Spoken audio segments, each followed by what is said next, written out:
Hola, ¿cómo están? Mi nombre es Jesús Miguel Ramos Cansigno, soy doctor en Ciencias en Ingeniería Química, egresado de la Escuela ESIQUI del Instituto Politécnico Nacional.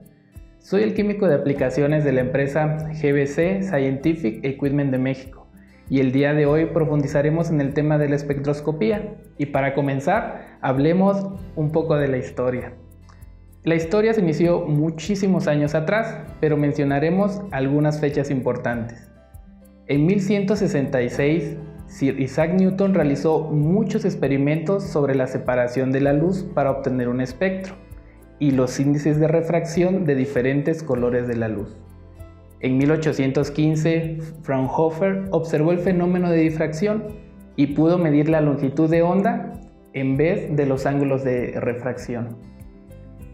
A finales de 1800, científicos tales como Kirchhoff, Bunsen, Armstrong y Rowland estudiaron la composición del Sol basada en sus emisiones a diferentes longitudes de onda. Kirchhoff estableció que la materia absorbe luz a la misma longitud de onda a la cual la emite. Pero la técnica de absorción atómica, tal como en la actualidad es conocida, fue desarrollada por Sir Alan Walsh a mediados de la década de 1950, sobre la base del estudio del análisis espectroquímico de metales y la espectroscopía molecular. Ya vimos un poco sobre la historia de la espectroscopía, pero ahora es importante que hablemos sobre los fundamentos de la espectroscopía. Y para comprender mejor cómo funcionan los equipos que nosotros usamos en nuestras actividades diarias durante el trabajo, comenzaremos definiendo qué es la espectroscopía. La espectroscopía es el estudio de la interacción entre la radiación con la materia como una función de la longitud de onda. Estas longitudes de onda en las cuales se basa la espectroscopía tienen diferentes clasificaciones que se pueden encontrar en un espectro electromagnético. El espectro electromagnético es la clasificación de las ondas electromagnéticas de acuerdo a sus diferentes longitudes de onda y frecuencias.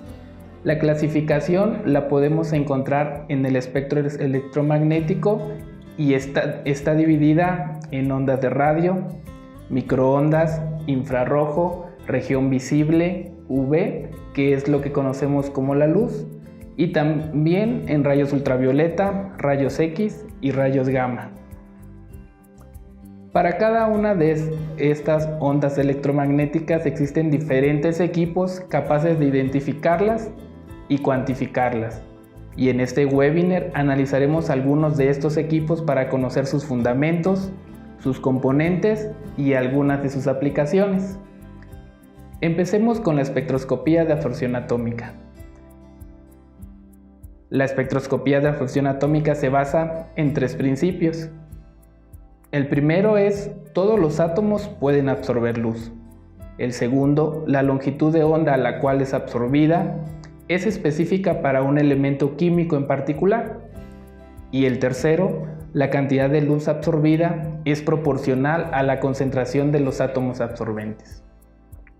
Teniendo en cuenta los principios de la espectroscopía de absorción atómica, podemos definir esta como la medición de las especies atómicas por su absorción a una longitud de onda particular. Para comprenderlo por completo, veamos un ejemplo. Un átomo de sodio tiene varios estados excitados y cada uno de estos estados tiene una energía particular, es decir, una longitud de onda específica. En este caso, si un átomo de sodio se analiza por medio de una longitud de onda de 589 nanómetros, quiere decir que el átomo de sodio está absorbiendo 2.2 electronvolts. Al absorber esos 2.2 electronvolts, el átomo de sodio pasa de su estado basal a su estado excitado. Y debido a que el átomo no puede estar en su estado excitado por mucho tiempo, libera la energía que ha absorbido. De la misma forma que el átomo de sodio puede absorber la energía a cierta longitud de onda, la absorción atómica puede analizar más de 62 elementos de la tabla periódica. La espectroscopía de absorción atómica también se basa en dos leyes. la ley de Lambert, que dice que la porción de luz absorbida por un medio transparente es independiente a la intensidad de la luz incidente, y cada unidad sucesiva de espesor del medio absorbe una fracción igual de la luz que pasa a través de él. Y la segunda ley en la cual se basa es la ley de Beer, que menciona que la absorción de luz es proporcional al número de átomos absorbentes en la muestra. Al combinar las dos leyes, tenemos la ley de Lambert-Beer. Esta ley establece que la absorbancia es proporcional a la concentración del elemento para un paso de absorción dado y a una longitud de onda dada. Ya hablamos sobre algunos fundamentos de la espectroscopía de absorción atómica, pero también es importante que conozcamos el equipo de absorción atómica. Para llevar a cabo el estudio de la espectroscopía se necesita de un espectrofotómetro, que es un instrumento que tiene la capacidad de manejar un haz de radiación electromagnética, comúnmente denominado luz, separándolo, lo que facilita la identificación y cuantificación de su energía. El espectro de absorción atómica tiene varios componentes importantes para su correcto funcionamiento, pero en esta ocasión solo nos centraremos en tres, los cuales son la lámpara de cátodo hueco o fuente de energía, el sistema de introducción de muestra y el monocromador y detector. En primer caso tenemos la lámpara de cátodo hueco. Estas son fuentes de radiación espectral en las cuales el elemento analito es volatilizado y excitado de un modo que emita su espectro a una longitud de onda específica. La lámpara de cátodo hueco debe poseer tres propiedades fundamentales, como es la monocromaticidad, la intensidad y la estabilidad. Para conocer mejor qué son las lámparas de cátodo hueco, veamos cada una de sus partes. El primero es el cátodo. El cátodo tiene una forma de cilindro. En el interior se encuentra depositado en forma de una capa el elemento metálico que se va a excitar. En la mayoría de los casos, el cátodo está formado del elemento del cual es la lámpara, pero en algunas ocasiones, debido a que el elemento es muy difícil de manejar, solamente se impregna en la parte interior del cátodo. Después tenemos el vidrio protector. Este vidrio se utiliza para proteger todo lo que es el cátodo y para asegurar que la descarga de energía sea dirigida hacia el interior del cátodo, lo que mejora la intensidad de las líneas espectrales emitidas. Después tenemos la cubierta de vidrio. Como su nombre lo dice, protege toda la lámpara de cualquier daño que pueda ocurrir durante el manejo que realice el usuario. Posteriormente tenemos el ánodo, que puede ser un anillo anular alrededor de la boca del cátodo, una cuchilla cerca de la boca del cátodo o un alambre o varilla localizada en posición conveniente. En algunos diseños el ánodo también actúa como un soporte mecánico para el material aislante. Después tenemos la ventana de la lámpara. Es importante porque debe transmitir las líneas espectrales del elemento usado en el cátodo. Existen algunos tipos de vidrio utilizados para las lámparas de cátodo hueco, como es el cuarzo, el pyrex y el suprasil. El cuarzo transmite en el rango de longitudes de onda de absorción atómica. El pyrex y suprasil son más económicos, pero no se pueden usar en longitudes de onda por arriba de 200 nanómetros. Y por último tenemos el gas inerte. El gas suele ser argón o neón, que se encuentra a una presión dentro de la lámpara cercana a 1 kilopascal. Se prefiere el neón debido a que produce una intensidad de señal más alta que el argón, pero donde ocurre una línea de neón cercana de la línea de resonancia de un elemento, se usa argón en su reemplazo. Además, en la mayoría de las lámparas, el gas utilizado es el argón, debido a que el costo del gas neón es muy elevado. Estas fueron algunas partes que componen la lámpara de cátodo hueco, pero ¿cómo funciona? Veámoslo. Primero, Se aplica un voltaje entre los dos electrodos, el ánodo y el cátodo, lo que genera una descarga eléctrica. La mayor parte de la descarga ocurre dentro del cátodo. Estas descargas eléctricas aumentan la energía cinética y favorecen la ionización de las moléculas del gas inerte. Estas especies ionizadas requieren carga positiva, por lo cual son atraídas hacia dentro del cátodo. Los iones del gas inerte, que en este caso es argón, chocan con las paredes del cátodo y desprenden átomos del metal del cual está hecho nuestro cátodo. Después de desprenderse los átomos del cátodo, los átomos producidos son excitados por medio de choques moleculares que ocurren entre el gas ionizado, que es el argón, y los átomos desprendidos de nuestro cátodo. Los átomos excitados no pueden permanecer indefinidamente en un estado de energía superior y procede el paso de emisión electromagnética, es decir, la luz que nosotros observamos en nuestras lámparas. Después de hablar de las lámparas tenemos otro componente importante, que es el monocromador, o también conocido como sistema óptico. Este sistema óptico se compone de un grating. El grating no es más que nada un espejo. Este espejo tiene una superficie aluminizada y se marca con un número de ranuras fijas, aproximadamente entre 500 y 3000 ranuras por milímetro. Las ranuras deben ser rectas, igualmente espaciadas, paralelas y de forma idéntica. La luz que golpea las ranuras es difractada y por un proceso de interferencia mutua, la luz se dispersa en ángulos diferentes según su longitud de onda. Después del grating tenemos los slits o ventanas de entrada y de salida. El ancho del slit es un determinante importante del rendimiento del monocromador, debido a que el ancho del slit controla la resolución de las longitudes de onda adyacentes, es decir, nos permite hacer más sensible nuestro equipo. Después de los slits tenemos los espejos. Los espejos invariablemente tienen su superficie frontal recubierta con aluminio por deposición en vacío, y un recubrimiento de aluminio adecuadamente controlado tiene una reflectibilidad superior al 90% del rango íntegro de la longitud de onda entre 190 y 900 nanómetros. Esos espejos se conocen como colimador y foco. La función del colimador es dirigir el haz de luz hacia el grating y la función del foco, del espejo foco, es dirigir la luz hacia el detector. Por último, hablemos del detector, que es una parte muy importante del equipo.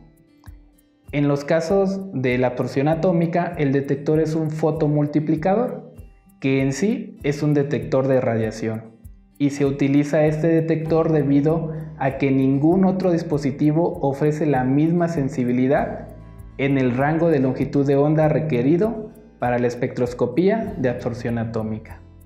Y el fotomultiplicador está compuesto por un cátodo y por varios dínodos, y en su interior tienen el detector. El detector funciona cuando la radiación incidente, es decir, la luz proveniente de nuestros átomos, cae en un fotocátodo, lo que causa la emisión de electrones, que se conoce como efecto fotoeléctrico exterior, los cuales son liberados en un vacío circundante. Posteriormente, el fotomultiplicador produce una señal eléctrica que es proporcional a la intensidad de la luz que está recibiendo, la cual ha sido aislada por el monocromador. Esta señal eléctrica luego es amplificada y usada para proporcionar una medida cuantitativa de la absorción. Ya conociendo un poco más de los componentes del equipo, analicemos en qué áreas podemos utilizarlo. Las áreas de aplicación de la espectroscopía de absorción atómica es muy variada y muy amplia. Mencionemos solo algunas. Tenemos lo que es el área de metalurgia, que se utiliza para el análisis de las aleaciones en los elementos comunes como son fierro, cromo, níquel, cobalto o cobre. También tenemos la industria alimentaria, que se utiliza para el análisis de compuestos como es el plomo, el fierro y el zinc en alimentos de consumo humano. En la industria farmacéutica, la espectroscopía de absorción atómica se utiliza para análisis de calcio, plomo, cobre, estroncio en medicamentos y dispositivos médicos.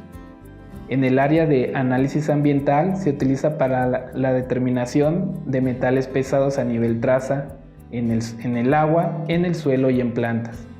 Y los elementos comúnmente analizados son cobre, fierro, zinc, cobalto, cadmio, que son muy dañinos para la salud. Y por último tenemos lo que es el análisis forense. Aquí se analiza el cobre, el plomo, el bismuto y el bario, tanto en la pólvora como en los disparos de armas hechos por una persona. Al igual que la espectroscopía de absorción atómica, la espectroscopía de plasma se basa en 3 principios, los cuales son: todos los átomos pueden absorber luz, la longitud de onda a la cual absorbe cada átomo es particular para cada elemento, y la cantidad de luz absorbida es proporcional a la concentración de los átomos absorbentes. Como acabamos de mencionar, los elementos o fundamentos entre la espectroscopía atómica y la espectroscopía ICP son muy parecidos, pero entonces, ¿qué las diferencia? Veamos algunos ejemplos. La absorción atómica utiliza una fuente de energía que disocia la muestra para dejar los átomos en estado basal, es decir, utiliza una flama. Los átomos en estado basal son excitados por una luz proveniente de la lámpara. La luz que proviene de la lámpara tiene una longitud de onda característica, y debido a esta luz que proviene a una longitud de onda característica, los átomos son excitados, y debido a esa excitación desprenden energía o luz. Para el caso de ICP, la muestra es sometida a altas temperaturas utilizando un plasma para lograr la disociación de la muestra. Durante la disociación de la muestra también se lleva a cabo la excitación de los átomos. Los átomos excitados desprenden esa energía, la cual el detector cuantifica. Como vemos, la diferencia más significativa es que el análisis de plasma no necesita una fuente de energía adicional, es decir, no necesita una lámpara de cátodo hueco, debido a que la temperatura generada por el plasma es suficiente para disociar y excitar los átomos. Ya vimos las diferencias, pero ahora, ¿qué ventaja nos ofrece el ICP sobre la absorción atómica? Veamos algunos. El ICP puede analizar 78 elementos. También puede analizar elementos no metálicos como el cloro, el bromo, el yodo y el azufre. También la espectroscopía ICP es muy adecuada para el análisis de elementos refractarios, como es el vanadio, el circonio, el tungsteno, entre otros. También el ICP nos permite tener un amplio intervalo dinámico, es decir, analizar en una misma curva de calibración partes por billón hasta porcentajes. También el ICP presenta pocas interferencias químicas debido a las altas temperaturas. Tiene gran tolerancia a los sólidos disueltos, posibilidad de analizar muestras volátiles, también ofrece gran estabilidad térmica, lo que permite una excelente exactitud y precisión, pero sobre todo nos ofrece mayor rapidez en los análisis. Ya conocimos la diferencia entre absorción atómica e ICP, conocimos las ventajas del ICP, ahora conozcamos un poco más de cómo funciona la espectroscopía de ICP. El ICP está compuesto por una bomba peristáltica. Esta bomba peristáltica se utiliza para bombear la muestra hacia el nebulizador. La solución es bombeada usando un proceso que se conoce comúnmente como movimiento peristáltico. Esta bomba peristáltica utiliza tuberías especiales para transportar la muestra y los desechos, y la velocidad de la bomba se puede ajustar a las necesidades del análisis. También disminuye las interferencias provocadas por la viscosidad o la tensión superficial de la muestra. Después de la bomba peristáltica tenemos el sistema de introducción de muestra. El sistema de introducción de muestra se compone por 3 partes: nebulizador, cámara de nebulización y el sheet gas. Hablemos del nebulizador. El nebulizador, como su nombre lo dice, tiene la función de convertir una muestra líquida en aerosol. Y la muestra se introduce en aerosol debido a que es la forma más sencilla y eficiente de introducir muestras líquidas en medios tales como llamas o plasmas. El nebulizador debe proporcionar algunas características específicas, como es que debe dar gotas de diámetro menor a 10 micrómetros y debe ser un aerosol monodisperso. También el nebulizador debe de tener la capacidad de generar una nebulización idéntica para cada muestra, porque de esto depende la vaporización, atomización, ionización de las muestras y también para que éstas sean reproducibles. Existen 3 tipos de nebulizadores. El más conocido es el nebulizador concéntrico. También existe el nebulizador de flujo paralelo y el nebulizador de flujo ultrasónico. Este nebulizador de flujo ultrasónico nos sirve para disminuir los límites de detección. Después del nebulizador tenemos la cámara de nebulización. El objetivo de la cámara de nebulización es actuar como un filtro, adecuando las características del aerosol generado en el nebulizador a los requerimientos del plasma.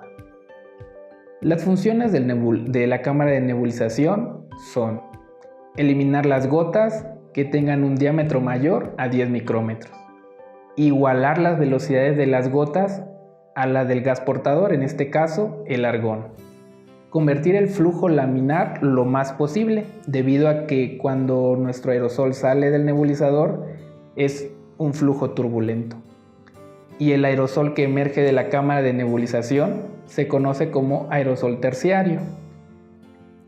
Por lo tanto, o en pocas palabras, la cámara de nebulización es un filtro de tamaños y velocidades.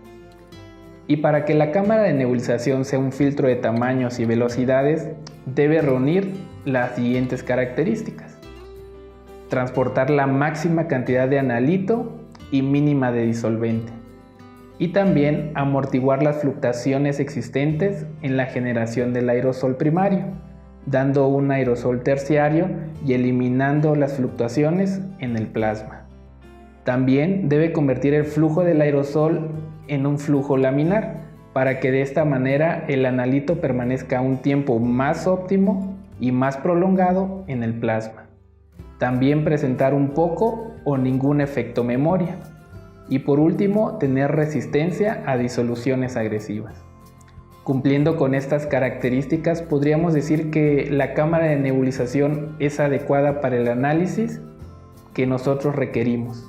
También, de igual manera que el nebulizador, existen 3 cámaras de nebulización, que es la de doble paso o tipo Scott, la más común y la más utilizada, que es el tipo ciclón, y también tipo ciclón con ajuste de temperatura. Ahora hablemos de un componente muy importante del sistema de introducción de muestra, que es el cheat gas. El cheat gas es una patente de la marca Oriva. ¿Y para qué nos sirve este componente? Bueno, nos ayuda a introducir matrices con altas concentraciones de sales, es decir, podemos analizar salmueras, podemos analizar hipocloritos y muestras muy agresivas. También nos ayuda a limitar los efectos memoria y depósitos en el inyector. También nos ayuda a optimizar el análisis de compuestos alcalinos. La función del cheat gas es aislar el flujo laminar proveniente de la cámara de nebulización. ¿De qué forma? Envuelve nuestra muestra con el gas argón y de esta forma evita el contacto entre nuestra muestra y el inyector que forma parte de nuestro plasma. Después tenemos lo que es la antorcha, que forma parte del sistema de introducción de muestra también. La antorcha está formada por 2 tubos de cuarzo y uno de cerámica. Tiene un tubo de cuarzo exterior, que es por donde circula el gas, con el cual se forma el plasma. También por esos tubos circula un gas que enfría las paredes de los tubos y se utiliza para que nuestro plasma no se apague durante el análisis. El tubo de cuarzo interior se utiliza para darle la altura a nuestro plasma, es decir, para evitar que nuestros tubos de cuarzo se quemen. Y por último tenemos lo que es el tubo inyector, En ese tubo inyector circula nuestra muestra y está formada por sílica. El monocromador tiene como función seleccionar la línea de emisión del elemento que estamos analizando. El monocromador se compone de un slit de entrada y de salida o de ventanas de entrada y de salida. Estos controlan la resolución de las longitudes de onda. También se compone de algunos espejos esféricos. Un espejo dirige el haz hacia el grating o rejilla de difracción, que es el espejo colimador, y otro espejo enfoca el haz hacia el slit de salida, es decir, hacia el detector. En este caso, nuestro espejo es el foco. También cuenta con un grating o rejilla de difracción. Este se utiliza para realizar la separación policromática de la luz. El grating es un espejo rayado que tiene entre 600 a 4200 líneas por milímetro y también tiene una superficie aluminizada. Estos componentes del policromador, como son los slits, espejos y grating, son muy importantes para obtener un límite de detección bajo y también buena sensibilidad. Pero otro sistema óptico con el que cuenta el ICP es el policromador. El policromador en el pasado tenía una cobertura de longitud de onda muy limitada. Sistemas más recientes integran una rendija de entrada controlada por un motor paso a paso y ofrecen más o menos 2 nanómetros alrededor de cada canal de cada longitud de onda. Un policromador con 25 canales o con 25 canales para analizar elementos puede dar la precisión y la velocidad para obtener resultados en 2 minutos.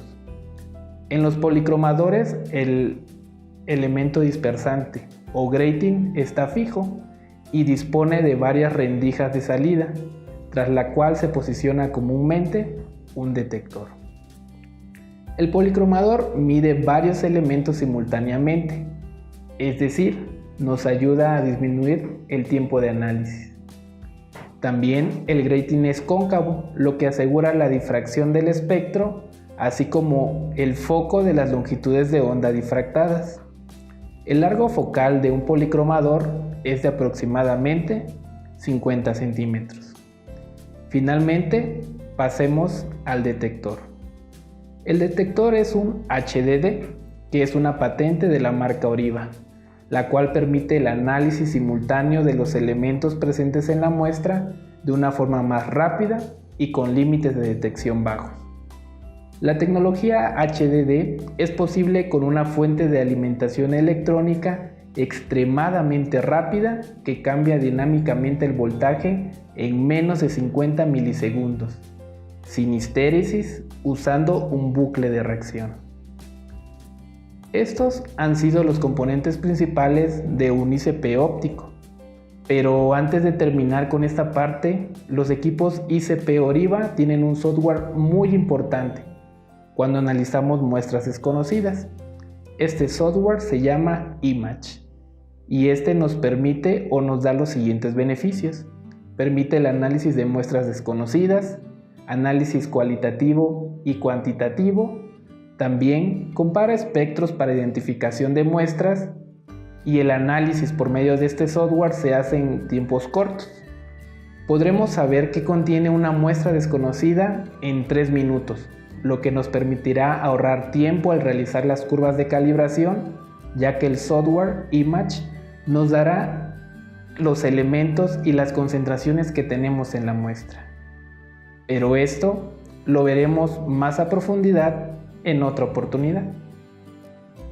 Las aplicaciones que tiene la espectroscopía de plasma acoplado inductivamente son la metalurgia para análisis de aleaciones, industria alimentaria, análisis de alimentos de consumo humano, industria farmacéutica para análisis de medicamentos y dispositivos médicos. También se puede utilizar en el análisis ambiental para determinación de metales pesados a nivel traza en agua, suelo y plantas. Y por último, análisis forense. Pasemos ahora a lo que es la espectroscopía de masas por plasma acoplado inductivamente. La espectroscopía de masas con plasma acoplado inductivamente, o como se conoce comúnmente ICP masas, constituye la técnica analítica de mayor potencialidad para la determinación de elementos trazas y sus isótopos en todo tipo de matrices de disolución. Entre sus ventajas tenemos alta precisión, reducido coste económico y bajos límites de detección. También analiza el mayor número de elementos e isótopos de la tabla periódica de una forma simultánea, es decir, en un tiempo reducido, lo cual representa un aporte importante para el ámbito de acción.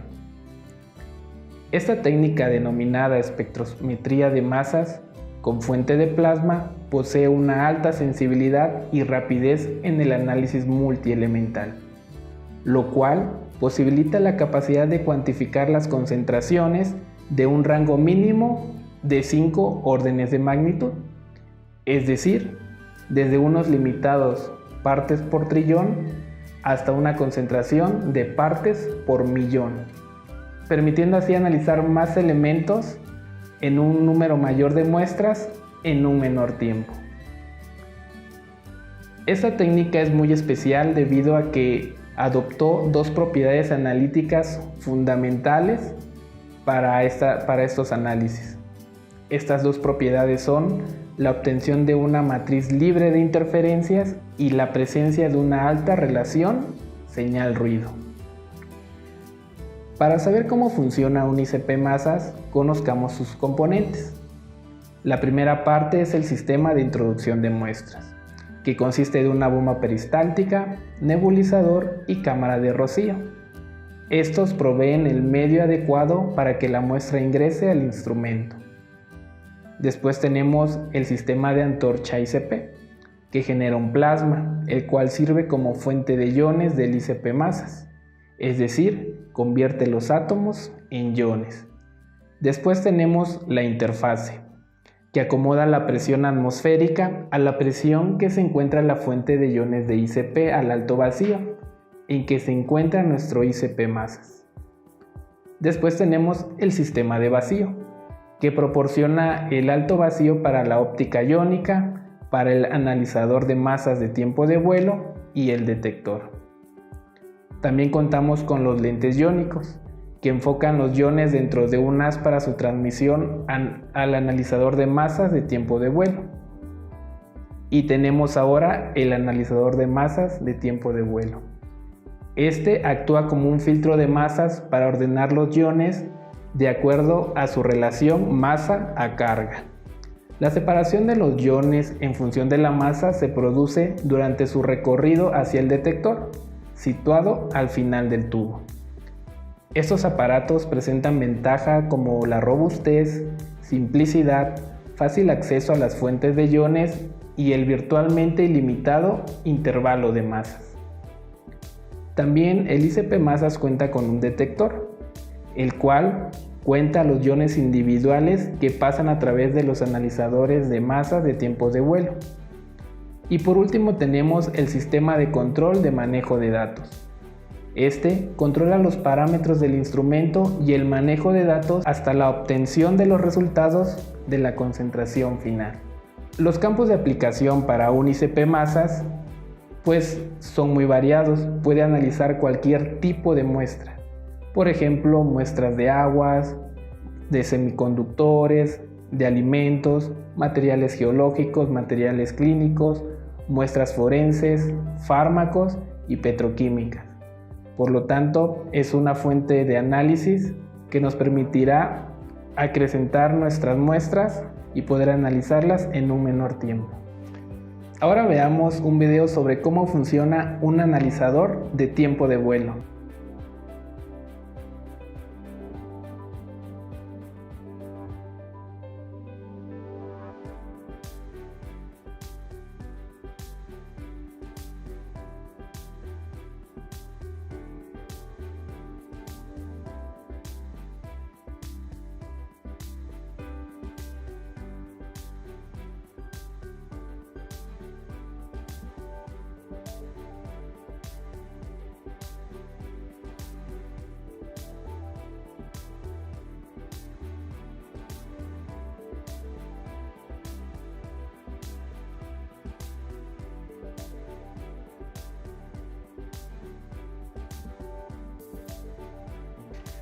Eso ha sido un poco de la espectroscopía, de la cual queríamos hablar por parte de la empresa GBC. Para recordarles, mi nombre es Jesús Miguel Ramos Cansigno. No olviden darse de alta en la página y también activar la campana para que puedan recibir futuras invitaciones a otros webinars o información referente a estos equipos. Hasta luego.